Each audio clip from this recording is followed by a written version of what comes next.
ከልቦ ከቀረበው ትርታ 97.6 ኤፍኤም የሐሙስ ማለዳ ትርታ ቁርስ መሰናዶ ነው በመከታተል ላይ የምትገኙት። አብራችሁን ስለሆናችሁ እያደመጣችሁን ስለሆነ ከልብ እናመሰግናለን። ሐሳቦቻችሁም እየደረሱን ነው። ቆይታችን እስከ 2 ሰዓት ከ30 በትርታ ቁርስ ይቀጥላል። አሁን ሰዓቱ የሀገር ውስጥና የውጭ ዋና ዋና ቤት ጉዳዮችን ወደ እናንተ የምናደርስበት ነው። የሀገር ውስጥ ጉዳዮችን በማስቀደም እንጀምራለን። ሀገራዊ የምክክር ጉባኤው ከ250 አባላት ካሏቸው ወደ 500 አባላት ያሏቸው ቡድኖች ምክክር ለመሻገር የመጨረሻ ምዕራፍ ላይ መድረሱ ተገለጸ። ሀገራዊ የምክክር ጉባኤው ከ250 አባላት ካሏቸው ወደ 500 አባላት ያላቸው ቡድኖች ምክክር ለመሻገር የመጨረሻው ምዕራፍ ላይ መድረሱን የሀገራዊ ምክክር ኮሚሽን ዋና ኮሚሽነር መስፍን አርአያ ናቸው የገለጹት። በምክክር ሂደቱ 250 አባላት ካሏቸው 16ቱ ስልታዊ ቡድኖች የተካሄዱ ምክክሮችና የውሳኔ ሀሳቦች ማጠቃለያ ስራዎች በማጠናቀቅ ላይ እንደሚገኙም አስታውቀዋል። ዋና ኮሚሽነሩ ወደ 500 አባላት ያሏቸው ቡድኖች ምክክር ለማለፍ የፊርማና የጽሑፍ ማጽደቅ ሂደት ላይ መደረሱን ጠቁመዋል። 16ቱ ቡድኖች በየተመደቡባቸው አስተባባሪዎች አማካኝነት በጋራ የተስማሙባቸውን የመወያያ አጀንዳዎችና የውሳኔ ሀሳቦች በማጠናቀቅ ላይ እንደሚገኙም ጠቅሰዋል። ሂደቱ ሲጠናቀቅም 500 አባላት ያሏቸው 8 ቡድኖች በእያንዳንዱ አጀንዳ ምክክር እንደሚያደርጉ ጠቁመዋል። በአዲስ አበባ ከ456 ሺህ በላይ የደረጃ ለግብር ከፋዮች ግዴታቸውን መወጣት እንደሚጠበቅባቸው ተገለጸ። በአዲስ አበባ ከተማ በ2018 በጀት ዓመት በተለያዩ የንግድ ዘርፎች የተሰማሩ ከ456 ሺህ በላይ የደረጃ ለግብር ከፋዮች አዲስ በተሻሻለው የገቢ ግብር አዋጅ መሰረት ግዴታቸውን መወጣት እንደሚጠበቅባቸው ነው የተገለጸው። የአዲስ አበባ ገቢዎች ቢሮ መልእክት የደረሳቸው የደረጃ ለግብር ከፋዮች እስከ ሐምሌ 30 ቀን 2018 ዓ.ም ድረስ በኦንላይን ክፍያቸውን በመፈጸም የዜግነት ግዴታቸውን እንዲወጡ ጥሪ አቅርበዋል። የቢሮው የኮሚኒኬሽን ዳይሬክተር ሰውነት አየለ በሰጡት መግለጫ ቢሮ የግብር ስርዓቱን በማዘመንና ፍትሐዊ አሰባሰብን በመዘርጋት ገቢን በጥራት እየሰበሰበ እንደሚገኝም ገልጸዋል። የከተማ አስተዳደሩ ከሚሰበሰበው ገቢ 72 በመቶውን ለዘላቂ ልማት፣ ለሰው ተኮር ፕሮጀክቶችና ለኮሪደር ልማት በመዋል የከተማዋን ገጽታና ዓለም አቀፍ ተወዳዳሪነት እያጎለበተ እንደሚገኝም ጠቁመዋል። ከደረጃ ለግብር ከፋዮች በዘንድሮ በጀት ዓመት 9.2 ቢሊዮን ብር ለመሰብሰብ መታቀዱንም አመልክተዋል። ከደረጃ ለግብር ከፋዮች አብዛኛዎቹ ግብራቸውን በወቅቱ መክፈላቸውን በገለጹበት እስከ ሐምሌ 25 ቀን 2018 ዓ.ም መልእክት የደረሳቸው ግብር ከፋዮች እስከ ሐምሌ 30 ቀን 2018 ዓ.ም ድረስ በኦንላይን በመክፈል ከቅጣትና ወለድ ራሳቸውን እንዲጠብቁ አሳስበዋል።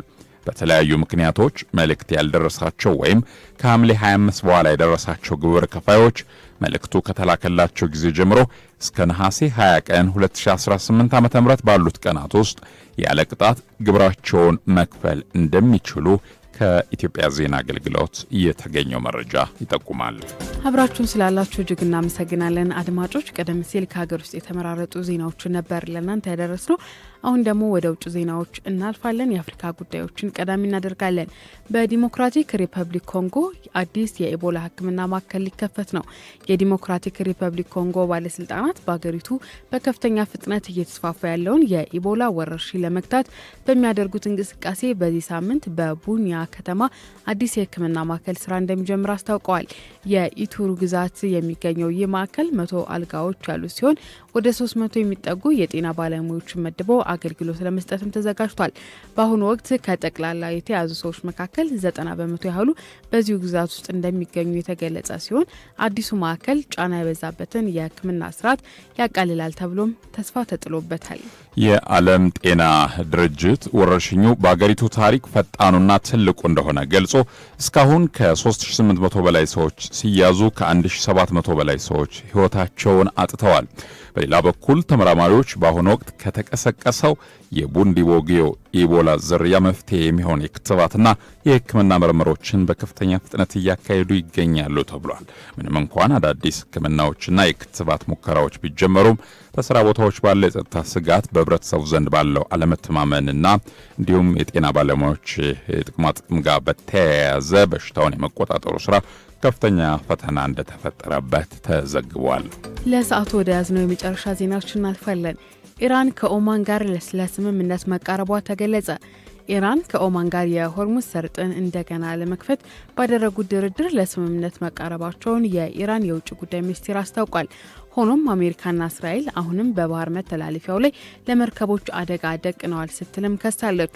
ኢራንና ኦማን ቀደም ባሉት ቀናት ከዓለማችን የባህር መተላለፊያዎች በተለይም ለኃይል አቅርቦት ወሳኝ የሆነውን የባህር ሰርጥ እንደገና ለመክፈት ሲደራደሩ እንደነበርም ይታወሳል። በሌላ በኩል የአሜሪካ ጦር ማዕከላዊ እዝ 48 የንግድ መርከቦች መመለሱን አስታውቋል። ውሳኔው የኢራንን ወደቦች የመዝጋት አካል መሆኑንም ገልጿል።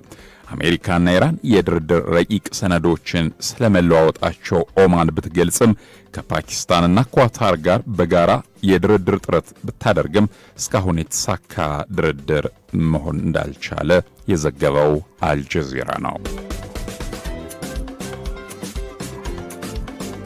ከልቦ ከቀረበው ትርታ 97.6 ኤፍኤም የሐሙስ ማለዳ የሐምሌ 30 2018 የትርታ ቁርስ መሰናዶን ነው እየተከታተላችሁ የምትገኙት። አብራችሁን ስለሆናችሁ ከልብ እናመሰግናለን። ይህን ሰዓት አጋር በመሆን አብረውን እየሰሩ የሚገኙ ተቋማቶችን እናመሰግናለን። ትምህርት ቤቶች ዘርፈ ብዙ አገልግሎቶችን በአንድ ላይ የሚያገኙበትን እናት መላ ወይም ዩኒካሽ የተሰኘ የትምህርት ቤት ክፍያ ስርዓት ይዘንላችሁ መጠናል የሚለው እናት ባንክ የዚህ ሰዓት አጋራችን ነው። በዚህ ክፍያ ስርዓት አብረውን እየሰሩ የሚገኙ ትምህርት ቤቶች ሁሉ ስራቸውን በቀላሉ በማከናወን ስኬታማ እንዲሆኑ አስችሏል ይላል እናት ባንክ። እናት መላ ክፍያ ስርዓትን ሲጠቀሙ የትምህርት ክፍያን በቀላሉ ለመፈጸምና የተለያዩ አገልግሎቶችን የተሻሉ ለማድረግ ያስችሎታል። ዘርፈ ብዙ አገልግሎቶችን በሚያስገኘው የእናት መላ ትምህርት ቤት የክፍያ ስርዓት ደንበኛ ይሁኑ የሚለው እናት ባንክ የዚህ ሰዓት አጋራችን ነው። ሌላኛው አጋራችን ራይድ ትራንስፖርት ነው። ወደ 8294 በመደወል ወይም ደግሞ በመተግበሪያው በመጠቀም የፈለጓችሁበት ቦታ በፈለጋችሁበት ሰዓት መንቀሳቀስ ትችላላችሁ። ከዚህም ባሻገር የዲሊቨሪ አገልግሎት ብትሰጡም በራይድ በኩል ማግኘት ትችላላችሁ። ይህ ብቻ አይደለም። ከተለያዩ የዓለም ክፍሎች ወይም ክፍላት ሀገራት የሚመጡ ወዳጅ ዘመዶቻችሁን ለመቀበል ጊዜ ቢያጥራችሁ ባላችሁበት ሆናችሁ ወደ 8294 በመደወል ወይም ደግሞ የራይድን መተግበሪያ በመጠቀም ብቻ እንግዶቻችሁን በእንክብካቤ ከአየር መንገድ ያላችሁበት ቦታ ድረስ በእንክብካቤ ይዟቸው ይመጣል ማለት ነው። ለፈጣን የትራንስፖርት አማራጭ የሚላችሁ ራይድ ትራንስፖርት ሌላኛው ሂሳት አጋራችን ነው። አጋሮቻችንን እጅግ እናመሰግናለን።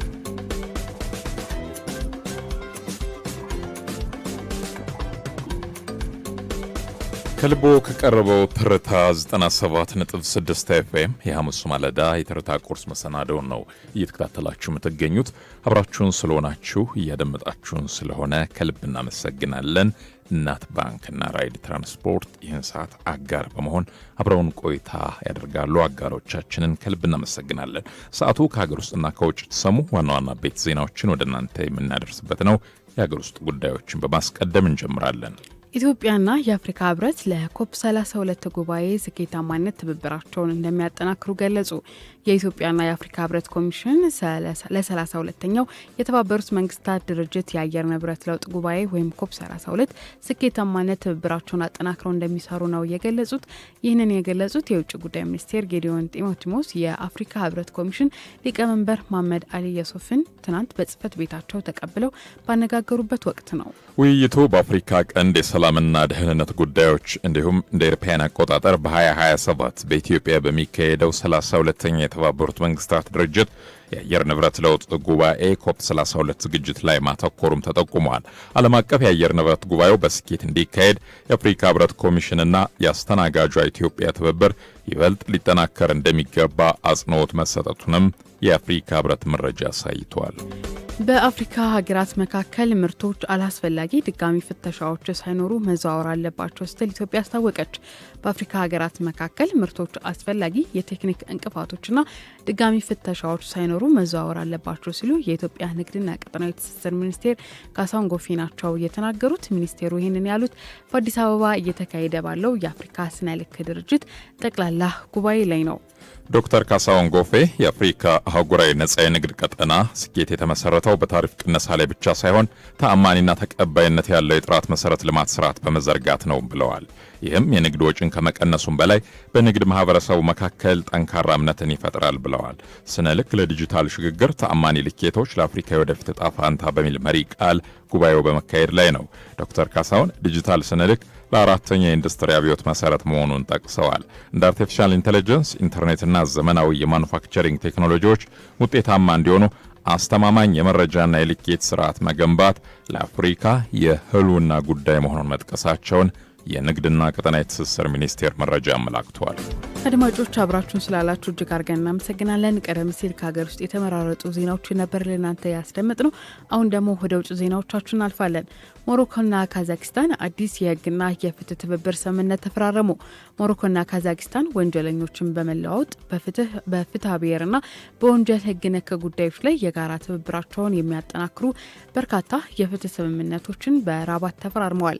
ስምምነቱ የሞሮኮ የፍትህ ሚኒስቴር አብደላቲ ወህቢን እና የካዛክስታን ጠቅላይ አቃቢ ህግ ቤሪካ አስሊዮቭ የተፈራረሙ ሲሆን ይህም የሁለቱን ሀገራት የህግና የፍትህ ስርዓት ትስስር ወደ አዲስ ደረጃ እንደሚያሸጋግረው ተገልጿል። አዲሱ ስምምነት በተለይም ድንበር ተሻጋሪ ወንጀሎችን በመከላከል በተፈለጉ ወንጀለኞች አያያዝና በህግ ነክ መረጃዎች ልውውጥ ላይ የጠበቀ ትብብር ለማድረግ የሚያስችል ህጋዊ ማዕቀፍ ይፈጥራል ተብሏል። ሁለቱ ሀገራት ስምምነቱ መፈራረማቸው ተቋማዊ አቅምን ለማጎልበትና በዓለም አቀፍ ደረጃ የሚፈጸሙ ህገወጥ እንቅስቃሴዎችን በጋራ ለመግታት የሚያደርጉትን ጥረት የሚያጠናክር እንደሆነ መገለጹን የዘገበው ሞሮኮ ኒውስ ወርልድ ነው። በመጨረሻም በሚሽጋን ግዛት በተደረገ የምክር ቤት ምርጫ ማጭበርበር ተፈጽሟል የሚሉ ውንጀላ ማቅረባቸውን ዶናልድ ትራምፕ ተሰማ። በአሜሪካ የሚሽጋን ግዛት በተካሄደው የዲሞክራቲክ ፓርቲ የምክር ቤት ምርጫ በአሜሪካ ሚሽጋን ግዛት በተካሄደው የዲሞክራቲክ ፓርቲ የምክር ቤት ምርጫ አብዱል አልሳይድ ማሸነፋቸው መነገሩን ያወሳው የዋሽንግተን ፖስት ዘገባ ይህንን ተከትሎ ፕሬዚዳንት ዶናልድ ትራምፕ በምርጫው ሂደት የማጭበርበር ድርጊት ተፈጽሟል ሲሉም ተደምጠዋል። ከግብፃውያን ወላጆች በሚሽጋን የተወለዱት አብዱል አልሳይድ በትውልድ ከተማቸው በተካሄደውና ብርቱ ፉክክር ታይቶበታል በተባለው ምርጫ አብላጫ ድምፅ በማግኘት በምክር ቤቱ የዲሞክራቲክ ፓርቲ እጩ መሆናቸውን እንዳረጋገጡ ተነግሯል። በሚቺጋን ግዛት በተደረገው የምክር ቤት ምርጫ ለወደፊቱ የምክር ቤት የበላይነት ከፍተኛ ወሳኝነት ያለው በመሆኑ የብዙዎችን ትኩረት መሳቡን የጠቀሰው ዘገባው ይህን ተከትሎ በምርጫ ውጤት ላይ ቅሬታቸውን ያሰሙት ፕሬዚዳንት ትራምፕ አሰራሩ ፍትሐዊ አልነበረም የሚል ወቀሳ ማቅረባቸው ተሰምተዋል።